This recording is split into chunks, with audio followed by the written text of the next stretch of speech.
Parlons d'économie aujourd'hui. Nous avons le coronavirus et avec le coronavirus, on constate un ralentissement de l'économie mondiale. Et qu'est-ce que ce coronavirus va avoir sur l'économie? Et nous le savons, comme nous le savons tous, le coronavirus est une pandémie mondiale avec un taux de mortalité très élevé, pire que Ebola, qui dès le début a entraîné des mesures drastiques avec la mise en quarantaine, notamment de la ville de Wuhan où le corona a commencé et d'autres villes chinoises à l'origine. Et aujourd'hui, on parle d'une quarantaine à l'échelle planétaire. Près de la moitié de la population mondiale est confinée. Une première fois dans l'histoire de l'humanité. Waouh! Nous tous, nous sommes à la maison, nous ne sortons pas, nous ne consommons pas, malheureusement. Bon, la nature, elle est contente de ça. Peut-être nous sommes l'antivirus que la nature cherchait. Et revenons à nos moutons. Nous sommes à la maison, nous ne consommons pas, nous ne sortons pas. Donc cela a eu pour répercussion le ralentissement de la productivité mondiale, de la productivité économique mondiale. Et la Chine à elle seule dispose de 30% de la productivité industrielle mondiale. Ça veut dire le monde entier à part, le monde entier dispose de 70% et la Chine elle seule 30%. Waouh, les Chinois, vous êtes forts, hein? Et selon les experts, aujourd'hui nous vivons une crise économique. Et cette crise est pire que la crise que nous avons connue en 2008. 2008, je venais d'avoir mes 10 ans. Bon, moi, en ce moment, je ne connaissais pas ce qui s'est passé. Et cette crise d'aujourd'hui, elle est pire que la crise de 2008 et elle est comparable à la Grande Dépression des années 30. Bon, là, on parlait de mon grand-père, pas de moi. Et avant d'aller un peu plus loin, revenons un peu quelques décennies en arrière pour voir qu'est-ce qui s'est passé durant la crise de 2008 et celle de 1930 pour faire une analogie à cette crise d'aujourd'hui. Est-ce que si jamais nous allons revivre la même situation, voire les mêmes scénarios? Et tout d'abord, il faut savoir c'est quoi une crise économique. Une crise économique est la dégradation brutale, je dis bien brutale, de la situation économique d'un pays qui peut être d'une région, voire l'ensemble du système économique du monde entier. Et en 1930, l'humanité a connu une crise, notamment avec les années folles de la machine, c'était l'ère industrielle. Donc, les usines ont produit en masse encore et encore. Et cette surproduction plongera le monde dans l'une des crises les plus marquantes de son histoire. Parce que c'est cette crise même de 1929 qui a conduit à la Seconde Guerre mondiale. Durant la Seconde Guerre mondiale, devinez combien de personnes sont mortes? 180 millions de personnes ont perdu la vie durant la Seconde Guerre mondiale. C'est-à-dire, c'est comme si aujourd'hui on tuait toute la population française et voire plus. 80 millions de personnes ont perdu la vie durant la Seconde Guerre mondiale. Et en 2008, nous avons connu également une crise encore. Et cette crise a eu pour l'origine l'effondrement des prêts hypothécaires à haut risque, d'où le nom subprime. Et cette crise créera la faillite de l'une des plus grosses banques des États-Unis à cette époque, la banque Lehman Brothers. Et pour preuve, lors de la faillite des banques, on voit même les employés de la banque venir prendre leurs effets répartis chez eux pour dire que bon, nous sommes en faillite, bon, la banque, elle n'existe plus. Une banque de plus de 150 ans qui disparaît du jour au lendemain, comme ça. Vous voyez à quel point la crise était grave. Et cette faillite de Lehman Brothers entraînera plus de 25 000 personnes au chômage parce que la banque, elle avait 25 000 employés. Et tous ces employés se retrouvaient au chômage. Et par analogie à ces deux crises antérieures, je me pose la question à savoir, est-ce que nous allons revivre la même situation, les mêmes scénarios? Au regard de tout ce qui se passe aujourd'hui, je me dis que oui, malheureusement, oui, nous allons revivre les mêmes scénarios.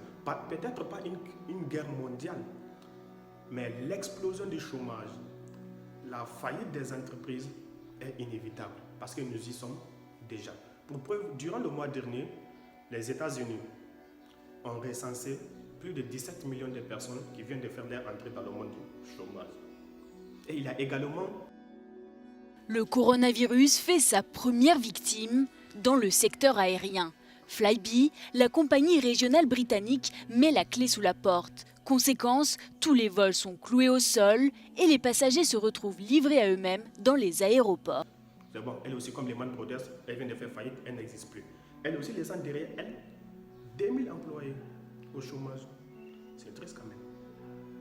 Donc, au regard de tout ça, nous sommes effectivement en train de revivre les mêmes scénarios. Donc, je me pose la question aujourd'hui à savoir que sera le monde après le coronavirus? Que sera le monde après que le coronavirus soit parti?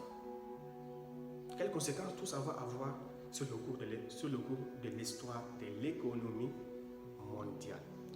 Parce qu'il faut savoir que le coronavirus est la preuve que le système économique que l'on nous a proposé depuis des années de cela, ce système économique n'est en réalité qu'un château de cartes qui maintenant est en train de s'écrouler. Et cela marquera sans doute la transition vers un nouveau monde. C'est-à-dire, avant on était par là, on repart à un nouveau monde. Mais est-ce que nous sommes prêts pour ce nouveau monde? Est-ce que nous sommes réellement préparés pour accueillir les changements qui vont s'opérer durant les mois à venir? Parce que c'est sûr, il y aura des nouvelles lois, des tas de choses qui vont rentrer en vigueur durant les mois à venir. Et peut-être certains d'entre vous vont me dire, Younous, non, moi je ne me sens pas concerné par cette crise. Je suis encore jeune comme je l'étais en 2008, où je suis encore un étudiant, je n'ai pas de travail, donc je me sens en aucun cas concerné par cette crise. Et je vous répondrai malheureusement que cette crise vous concerne, vous et moi et nous tous. Parce que vos projets en cours ou vos projets futurs risquent de se voir impactés par cette crise, peut-être d'une manière positive ou négative. Ça, l'histoire, l'avenir nous le dira. Et aujourd'hui, tous les pays du monde entier sont surendettés. Que ce soit ton pays où tu es, la Côte d'Ivoire, les États-Unis, la France, tous les pays du monde entier, je dis, sont surendettés. Et devine qui va payer cette dette? Et bien sûr, c'est nous également qui allons payer cette dette. C'est injuste, n'est-ce pas? Oui. Ainsi est le monde. Et cette dette ne fait que s'empirer avec ce coronavirus. Parce que tous les pays du monde entier et toutes les banques centrales du monde viennent en aide aux entreprises en difficulté pour relancer l'économie. Donc, avec un apport de sommes faramineuses. La Banque centrale américaine, la Fed, vient de faire un apport de, devinez combien? 2300 milliards de dollars aux entreprises américaines, à l'économie américaine. Et c'est la même chose qui se passe un peu partout sur Terre. Donc le comble est que c'est nous qui allons payer cette dette. Donc ce nouveau monde stipule un monde de plus d'impôts, de plus de travail, des heures supplémentaires au travail, des moins de vacances, et avec tout ça avec un faible revenu. Et au final, pour voir son régime de sécurité sociale partir en fumée. Donc la leçon à tirer de ce coronavirus est que l'heure n'est plus le moment de compter sur l'État. Parce que l'État lui-même, il est en difficulté. La dette des États vient de dépasser les 200%. C'est-à-dire qu'on ne parle plus de 100%, on parle maintenant de 200%. Les États-Unis, ils sont déjà à 240 et autres. 200% la dette des États. Donc, l'heure n'est plus le moment de compter sur l'État. Et ne plus compter sur l'État veut dire que oublier cette sécurité sociale.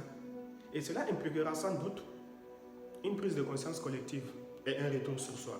Et c'est dire, à partir d'aujourd'hui, je suis le seul et l'unique responsable de mon avenir financier. Je ne vais pas compter sur l'État pour ma retraite. Et aujourd'hui, nous, la génération Y, c'est-à-dire les personnes qui sont nées entre 1980 et 2000, et je parie à 80%, vous qui regardez cette vidéo, vous faites partie de la génération Y. Nous sommes considérés comme la génération déclassée. Pourquoi on nous considère comme la génération déclassée? Parce que nos parents, ceux qui sont nés avant nous, c'est leur temps, c'est leur moment d'aller à la retraite. Et les retraites, c'est nous qui allons payer les retraites. Et ajouter à ce coronavirus, ajouter aux dettes des États qui explosent, malheureusement, nous sommes déclassés. Donc, ne comptons plus sur l'État. Prenons nos précautions pour l'avenir. On ne saurait pas de quoi sera fait demain parce que le coronavirus vient de faire des dégâts.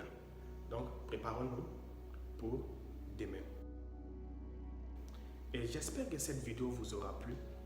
Si c'est le cas, faites-le moi savoir dans les commentaires. Likez la vidéo, commentez la vidéo. Bon, liker la vidéo, ça ne vous coûte rien, mais moi, ça signifie quelque chose pour moi. Pourquoi? Parce que ça veut dire que bon, le travail que je fais est un peu quand même important, ça aide quand même quelques personnes. Et ça me permet aussi de me référencer sur YouTube. Ça veut dire que dans quelques temps, vous pouvez voir cette vidéo en tête de YouTube. Donc moi, ça m'aide énormément. Et je vous donne rendez-vous à la prochaine épisode. Je vous dis ciao!